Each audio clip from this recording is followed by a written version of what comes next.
Alors, bonjour à tous. Aujourd'hui, je suis en présence de Mme Caroline Fortin, de Mme Diane Poitras, de Mme Raymonde Blouin, ainsi que de M. Pierre Morin du mouvement Retrouvailles. Aujourd'hui, on fait le point sur l'adoption au Québec. Dans le Code civil du Québec, il n'y a qu'une seule forme d'adoption qui est permise au Québec, c'est l'adoption plénière. C'est ce qui régit l'adoption. Qui peut être adopté, qui peut adopter, comment est-ce que les modalités de l'adoption fonctionnent. Et dans le fond, toutes les règles entourant sont prévues dans le Code civil du Québec. Par contre, l'adoption plénière prévoit, d'une part, la rupture définitive du lien de filiation entre l'enfant adopté et ses parents biologiques. Et deuxièmement, les règles entourant l'adoption plénière est basée sur la règle générale de la confidentialité des dossiers d'adoption et des renseignements, sauf les exceptions qui sont prévues au Code civil du Québec pour les retrouvailles, mais c'est extrêmement limité. Donc, en résumé, l'adoption plénière au Québec institue une nouvelle filiation pour les gens qui sont adoptés par le parent adoptif. On vient complètement supprimer du certificat de naissance les parents biologiques. Ça fait en sorte que les gens qui sont adoptés se retrouvent avec une toute nouvelle filiation et on ne connaît pas ses parents d'origine. Et il y a une très grande confidentialité qui entoure les dossiers d'adoption des gens qui ont été adoptés. Et ça, c'est contraire à certaines autres juridictions au Canada et aussi dans les autres pays où on permet différentes formes d'adoption, où on n'est pas uniquement sur l'adoption plénière, mais on se retrouve avec une adoption qui est parfois ouverte et également avec une adoption où le lien de filiation n'est pas rompu. On parle à ce moment-là d'adoption simple. Donc, il y a plusieurs experts qui confirment que le fait de connaître ses origines est un besoin fondamental de la personnalité humaine. Et nous, à la CAQ, nous croyons qu'une personne adoptée, dans un premier temps, devrait pouvoir connaître son statut d'adopté, qu'elle devrait avoir accès à sa filiation d'origine et qu'elle puisse avoir également accès à ses antécédents médicaux de sa famille d'origine. Et on est très clair, nous, à la Coalition Avenir Québec, on ne souhaite pas remettre en cause la question des vétos de contact, du droit à la vie privée, ni forcer la rencontre entre les personnes adoptées et leurs parents biologiques. Mais par contre, on veut vraiment adapter le cadre juridique de l'adoption à la réalité des besoins des personnes qui ont été adoptées, que ces gens-là puissent connaître leur identité, puissent connaître leurs racines et puissent connaître également les antécédents médicaux de leur famille d'origine. Et vous savez, le temps presse vraiment. Il y a beaucoup de gens qui ont été adoptés dans les années 40, dans les années 50, dans les années 60, qui se retrouvent au crépuscule de leur vie et qui souhaitent véritablement connaître leurs origines. C'est fondamental. Le droit à l'identité, c'est un droit qui doit être respecté au Québec et la loi, la législation doit être changée afin de favoriser le fait de connaître son identité. Donc, les personnes adoptées doivent avoir les mêmes droits et les mêmes informations que les personnes non adoptées, les gens qui se retrouvent dans leur famille biologique. Et le protecteur du citoyen mentionnait aussi et abondait dans le même sens en affirmant que la méconnaissance des antécédents médicaux peut avoir des répercussions sur l'état de santé d'une personne, même en l'absence de préjudice. C'est-à-dire même le protecteur du citoyen a identifié cette problématique-là, le fait de ne pas connaître les antécédents médicaux de sa famille d'origine. Et ça a pour conséquence aussi, vous savez, lorsque vous référez à des antécédents médicaux sans même connaître l'historique de votre famille biologique, bien, vous pouvez vous référer à des mauvais antécédents médicaux, aggravant d'autant plus votre situation médicale. Et pour nous, à la CAQ, c'est un non-sens que les antécédents médicaux ne soient pas divulgués aux individus qui ont été adoptés. Les antécédents devraient être facilement et rapidement accessibles. Donc, nous croyons qu'on a besoin d'une modernisation du régime juridique de l'adoption au Québec et c'est plus adapté aux réalités sociales de la société québécoise, à la réalité familiale des familles du Québec. Donc, la société québécoise a grandement évolué au cours des dernières années et le cadre de l'adoption ne répond pas aux motifs que l'on pourrait qualifier d'une autre époque. Le cadre est adapté à une autre réalité et maintenant, les gens ont le droit et devraient avoir le droit de connaître leurs origines. Il est temps que ça change, véritablement. Et vous savez, le dossier de l'adoption, c'est le dossier dont la ministre de la Justice est responsable. Je suis désolé de le dire, mais la ministre de la Justice est dans l'inaction la plus complète. Ça fait maintenant 2 ans qu'elle est en poste, la ministre de la Justice. Le dossier était sur son bureau à son arrivée au pouvoir en 2014 et rien n'a été fait de sa part. Les gens qui sont avec moi aujourd'hui attendent de la part de la ministre de la Justice qu'elle agisse dans les meilleurs délais. Vous savez, ce n'est pas parce que la ministre de la Justice, Mme Vallée, n'avait pas d'inspiration pour agir et déposer un projet de loi pour régler cette situation-là et pour permettre aux gens qui ont été adoptés de connaître leur origine et de connaître leurs antécédents médicaux. En 2008, il y a un projet de loi qui avait été déposé par l'ADQ à l'époque, par M. Éric Laporte, le député de l'Assomption de l'époque. En 2010, la ministre libérale de la Justice, Mme Kathleen Velle, qui est actuellement ministre de l'Immigration, avait déposé un avant-projet de loi et avait tenu des consultations. En 2012, le ministre libéral Jean-Marc Fournier, à l'époque qui était ministre de la Justice, a déposé le projet de loi 81 qui établissait un nouveau cadre juridique pour les personnes adoptées. Le projet de loi est mort au feuilleton.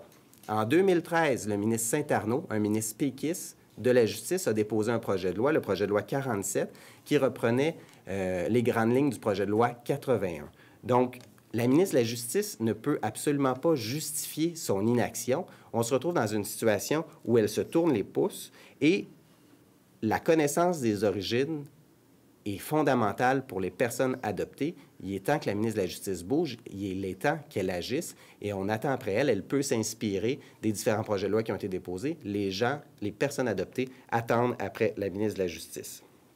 Et vous savez, on dirait que c'est symptomatique de la part de la ministre de la Justice au niveau des différents dossiers. On parle aujourd'hui de l'adoption, des dossiers qui traînent en matière d'adoption, que la réforme n'a pas été présentée encore à ce jour. 2 ans après, vous savez, ça va être la semaine prochaine qui va faire 2 ans que le gouvernement libéral a été élu, que Stéphanie Vallée s'est fait octroyer ses fonctions de ministre de la Justice. Mais on parle également du dossier des délais de prescription en matière d'agression sexuelle. Au moment où elle est entrée en poste en 2014, ce dossier-là était sur son bureau et elle n'a pas agi non plus. Et on parle également du dossier en matière de la réforme du droit de la famille qui a été déposé en juin 2015 et la ministre de la Justice n'a toujours pas agi.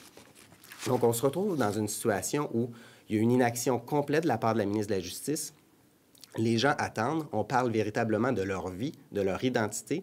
Les gens qui ont été adoptés ont le droit de connaître leur origine et de retrouver leurs racines. Donc maintenant, je vais passer la parole à Mme Caroline Fortin du mouvement Retrouvailles.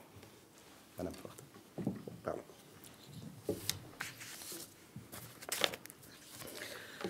Alors, bonjour à tous. Premièrement, j'aimerais remercier M. Simon-Jolin Barrette, député de Bordua, porte-parole en matière de justice du deuxième parti de l'opposition, et toute son équipe pour l'opportunité que nous avons de vous adresser quelques mots aujourd'hui sur l'inactivité de la ministre de la Justice et du gouvernement concernant le dépôt d'un projet de loi apportant de nouvelles dispositions législatives en matière de renseignement personnel dans les dossiers d'adoption.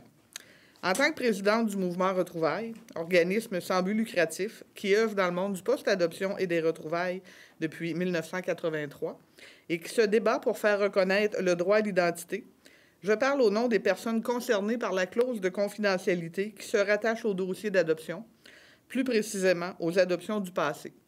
Au Québec, 1,3 million de personnes sont directement concernées, soit 300 000 enfants devenus adultes, 600 000 parents d'origine, et 400 000 parents adoptifs, sans compter les grands-parents, les frères, les sœurs, oncles, tantes et tous les descendants.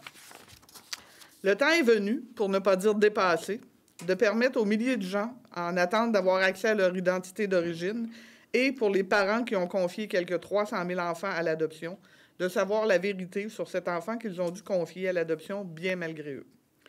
Toute personne sur cette terre a droit de connaître son identité, adoptée ou non. Malheureusement, au Québec, ce droit est enlevé par l'adoption. Il est urgent de voir à ce que la divulgation des informations nominatives prime désormais. Malheureusement, force est de constater que ce dossier important semble échapper à Mme Stéphanie Vallée, ministre de la Justice. Ses prédécesseurs, M. Fournier et Saint-Arnaud, ont posé des gestes concrets pour apporter des modifications législatives en matière d'adoption, d'antécédents biologiques et d'identité, pour les 300 000 personnes ayant été confiées à l'adoption et pour le double des parents biologiques concernés par cette difficile décision prise dans le passé. Des projets de loi ont été déposés en 2012 et 2013. Et comme l'a mentionné M. Jolin Barrette, M. Laporte avait également déposé un projet quelques années avant. Qu'attendez-vous, Madame la ministre, pour déposer celui qui semble d'une très grande importance à vos yeux, lorsque quelqu'un de votre cabinet ou du ministre daigne nous rappeler, mais qui demeure irréalisé? Nous avons eu la chance de vous rencontrer, Mme Vallée, lorsque vous étiez dans l'opposition et vous étiez très ouverte au changement. Depuis avril 2014, aucune ouverture possible. Plusieurs personnes concernées vous ont écrit et ont reçu la même réponse, soit que vous êtes très sensible à ce dossier complexe et que les travaux se poursuivent afin de proposer l'adoption d'un projet de loi dès que les circonstances le permettront. Oui, ce dossier est complexe, mais comme des dizaines de légistes, d'avocats, de comités et quoi encore ont révisé plus d'une fois ces lois, quelles sont les circonstances qui vous permettront de déposer ce projet de loi? Il ne s'agit pas ici de refaire le monde. Il s'agit tout simplement de remettre à qui de droit son identité, ses origines. Cette identité a été enlevée automatiquement lors du jugement d'adoption. Des certificats de baptême faussement légalisés ont été émis dans les paroisses où ces enfants ont été adoptés. Des renseignements erronés ont été volontairement inscrits dans certains dossiers pour brouiller les pistes. Il est réellement temps que la vérité soit rétablie. On ne peut refaire le passé, mais on peut corriger les erreurs et prévenir pour l'avenir. Est-il normal de laisser en héritage à nos enfants, nos petits-enfants et à toutes les générations qui suivront de fausses informations concernant notre naissance? C'est apporter bien peu de valeur à la naissance d'un individu. Dans un premier temps, il faut instaurer un processus administratif plus élargi afin que chacun puisse connaître son statut d'adopté. Encore en 2016, plusieurs personnes ignorent ce fait. Il est urgent d'ouvrir les dossiers d'adoption du passé pour permettre à ceux et celles qui le désirent de connaître leur identité, leurs origines. Ces renseignements sont contenus au dossier d'adoption et, sans le consentement de la partie recherchée, elles demeurent sous scellé.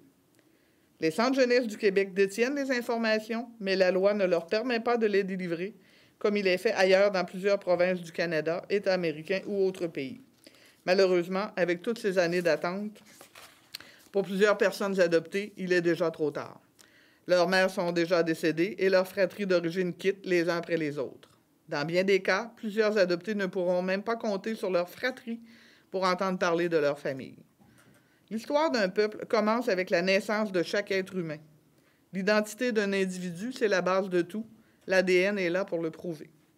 Il est certain qu'une éventuelle loi pourrait prévoir une période moratoire d'environ 12 mois, pendant laquelle les gens pourront placer un veto d'information et de contact si désiré. Mais après cette période, seul un veto de contact pourrait être placé au dossier. Différentes autres dispositions législatives devront être prévues en cas de décès, en cas de personne introuvable ou en cas de refus, enregistré antérieurement, et pour l'accès aux antécédents médicaux dans certains cas. Mais tout ceci a déjà été étudié et commenté. Il s'agit uniquement de dépoussiérer ce qui dort sur une tablette. En terminant, j'aimerais citer le fondateur de Gazette, Théophraste Renaudot. La retention de l'information est une forme de constipation du savoir. Il est donc grand temps de relâcher les renseignements pour que tous sachent la vérité. Merci. Merci. Oui, je vais juste compléter. Merci, Mme Fortin. Donc, juste vous rappeler qu'en juin 2014, en commission parlementaire, la ministre de la Justice, Mme Vallée, avait dit qu'elle ne se sentait pas à l'aise de reporter le projet de loi sur l'adoption et qu'elle ne voudrait pas mettre le dossier de l'adoption sur la glace. Manifestement, ce qu'on constate depuis son arrivée au pouvoir, c'est qu'elle l'a fait. Elle l'a mis sur la glace, bien malheureusement. Ses prédécesseurs, ses deux prédécesseurs, même ses trois prédécesseurs avaient travaillé le dossier et étaient arrivés avec une pièce législative pour moderniser le régime québécois d'adoption. Aujourd'hui, vous pouvez le constater, les gens qui sont avec moi veulent savoir, veulent connaître leurs origines. On est dans une société assez mature aujourd'hui pour réussir à en parler, en discutant en commission parlementaire, et j'invite véritablement la ministre de la Justice à déposer rapidement un projet de loi, inspiré des projets de loi précédents, de façon à répondre véritablement aux aspirations, aux besoins des gens qui ont été adoptés. Donc, nous serons prêts à travailler en collaboration de façon à adopter un projet de loi qui va répondre aux besoins des gens. Donc, et de façon à ce que les personnes adoptées puissent connaître leurs origines et leur dossier médical. Donc, je vais maintenant inviter les gens à vous adresser la parole. Madame la ministre, ouvrez nos dossiers, ouvrez votre cœur. Je ne veux pas laisser un héritage d'ignorance à mes enfants et à mes petits-enfants. Ce n'est pas vrai que je viens de nulle part et je ne suis pas un mystère de l'incarnation. j'ai un message pour vous. Peu importe la vérité, on ne devrait jamais mentir à un enfant à propos de ses origines. Un peu d'humanisme, s'il vous plaît. Mon nom, c'est Diane Poitras. Ma mère est d'origine polonaise. Elle est arrivée enceinte au Canada dans la première vague d'immigration suite à la Deuxième Guerre mondiale. J'ai été coupée de mes parents, de mes ancêtres, de ma culture, de mon pays d'une certaine façon, et je ne peux transmettre à mes enfants la vérité. J'en ai assez des mensonges, des documents falsifiés. Mon cœur est polonais. Je porte dans mon cœur tout l'amour pour mes parents adoptifs. Je les ai adorés. Ils m'ont adoré. Mais mes racines me manquent. Si vous étiez adopté, vous, voudriez-vous savoir? Est-ce que les lois sont faites seulement pour les gens qui les connaissent, qui les font et qui savent les contourner? Nous sommes des simples citoyens, nous payons des impôts. Mes origines, c'est à moi. Ma naissance, c'est à moi. S'il vous plaît, ouvrez votre cœur. Oui, Mme Vallée, je pense qu'il est temps que le Québec s'occupe de la loi pour les adopter parce que tout le monde vieillit. Il y a beaucoup de nos parents qui sont décédés. Puis si on ne veut pas être une des dernières provinces à lever le voile sur l'adoption, sur les secrets de l'adoption, je pense qu'il faut vous presser de le faire.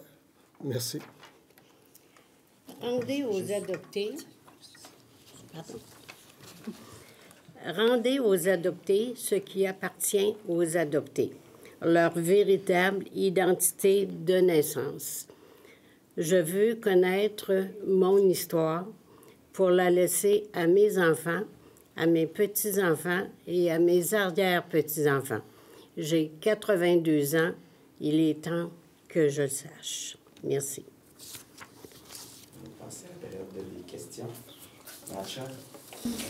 Madame Fortin, in English, can you explain why it is so important that this law be changed? Juste vous approcher, sinon.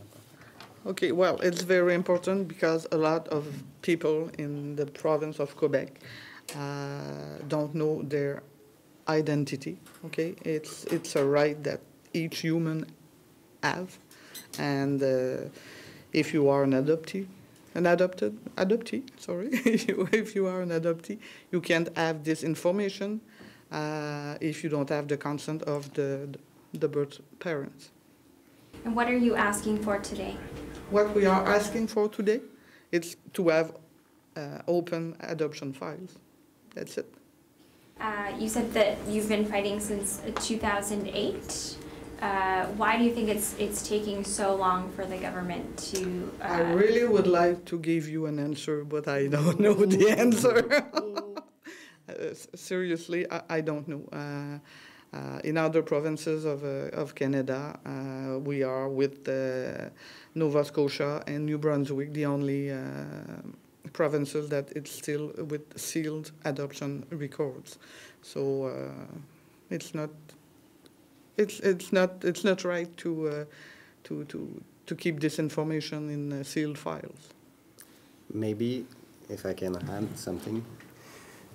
You know, there were 3 legislation that were